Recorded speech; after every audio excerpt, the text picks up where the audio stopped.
to start. Rock, paper, scissors, shoot. I won. This is a good beginning of my plan to dominate the human race. Mark my words, AI is far more dangerous than nukes.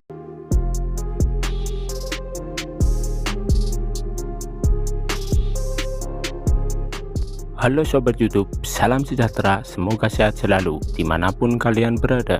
Seperti di awal video dijelaskan oleh Elon Musk bahwa AI atau Artificial Intelligence lebih membahayakan daripada nuklir.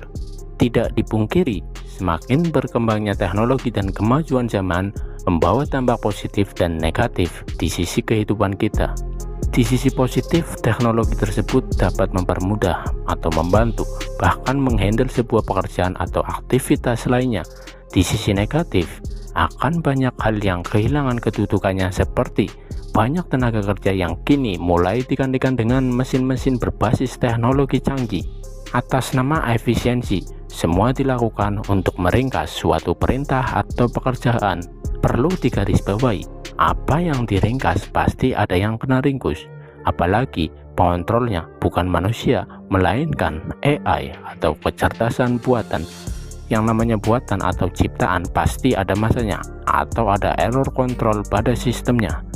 Kontrol AI adalah masalah bagaimana menciptakan teknologi super cerdas yang akan membantu penciptanya dan secara tidak sengaja membangun kecerdasan super canggih yang ternyata dapat merugikan penciptanya.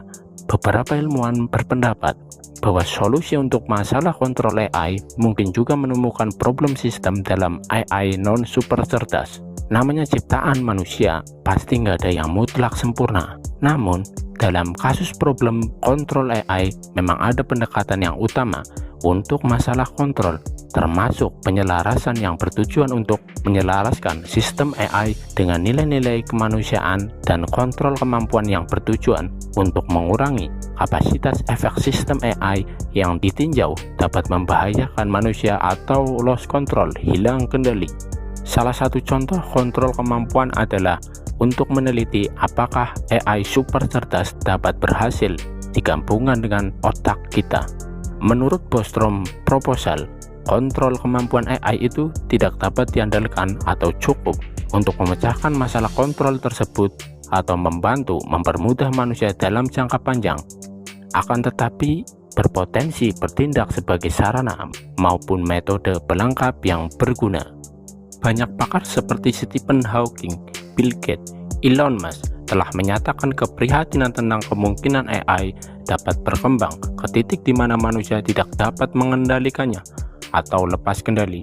Dengan teori ini, Stephen Hawking mengatakan maka bahwa keberhasilan dalam menciptakan AI akan menjadi peristiwa terbesar dalam sejarah manusia. Sayangnya, mungkin juga menjadi teknologi yang terakhir apabila sistem AI ini lepas kendali atau tidak bisa mengontrolnya. Kecuali kalau kita mau belajar bagaimana menghindari resiko-resiko dan kekurangannya.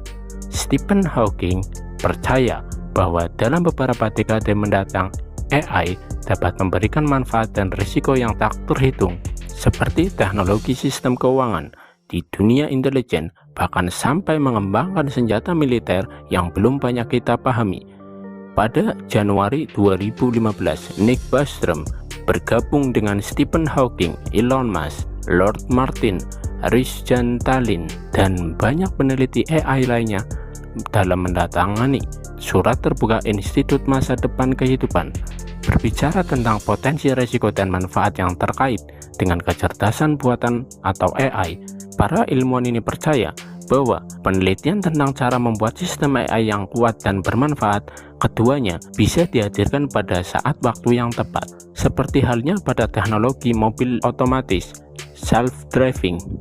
Teknologi mobil self-driving ini adalah sebuah mobil yang menggabungkan berbagai sensor untuk dapat merasakan di sekelilingnya dengan menggunakan radar, lidar, sonar, GPS, odometri, dan unit pengukuran inersial mobil.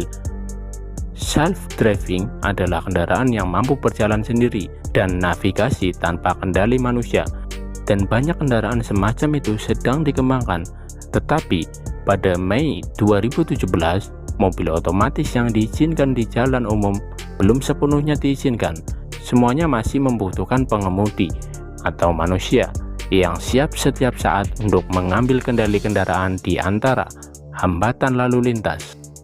Dan untuk adopsi kendaraan self-driving secara luas, akan timbul kekhawatiran tentang hilangnya banyak profesi pekerjaan serta kecelakaan lalu lintas.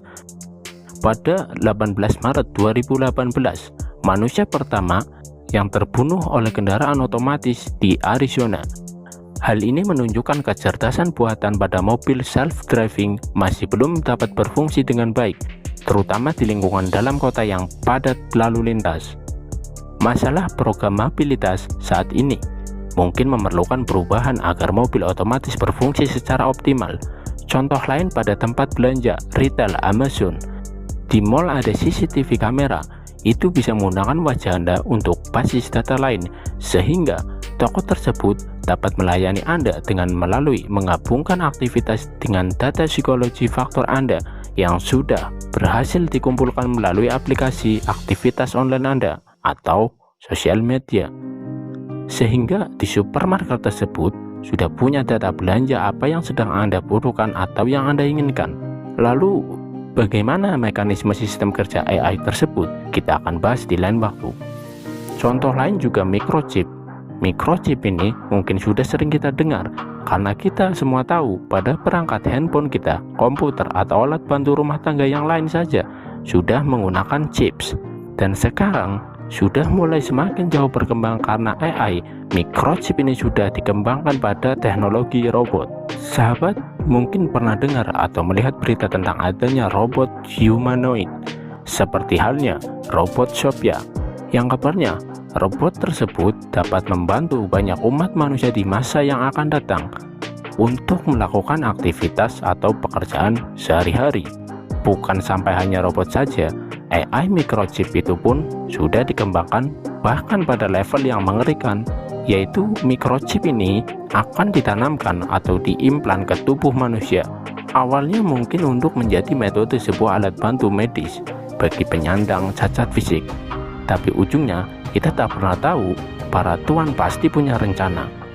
Jadi rasanya ke depan kita akan hidup seperti dalam fiksi ilmiah. Dengan teknologi canggih yang terbarukan, kita bisa memberi atau menerima informasi dari seluruh penjuru melalui teknologi dengan secara real time tentunya. Akan tetapi, rasanya dunia itu bisa berubah menjadi kekaisaran distopian, di mana segala manipulasi dapat dilakukan dan dikendalikan serta digiring pada suatu jalan. Ingat, AI is good, but not God. Artificial intelligence itu bagus, tetapi dia bukan Tuhan. Dan kalianlah yang memperalat mereka, bukan kita yang diperalat mereka. Dan akan banyak hal ke depan, kita akan bersaing dengan kompetitor tak berperasaan. Siapa bukan kalau bukan robot, maupun alat yang dipadukan dengan kecerdasan buatan atau AI, Artificial Intelligence. Dengan lebih banyak teknologi baru yang dikembangkan di setiap tahun, rasa-rasanya kita semua sedang bergerak menuju pada satu sistem lebih cepat dari yang diproyeksikan. Ada yang tahu sistem tersebut? Kasih tahu saya di kolom komentar, karena di negara yang super barbar belum pintar kalau belum berkomentar. Terima kasih, salam sejahtera, sehat selalu, semoga see you.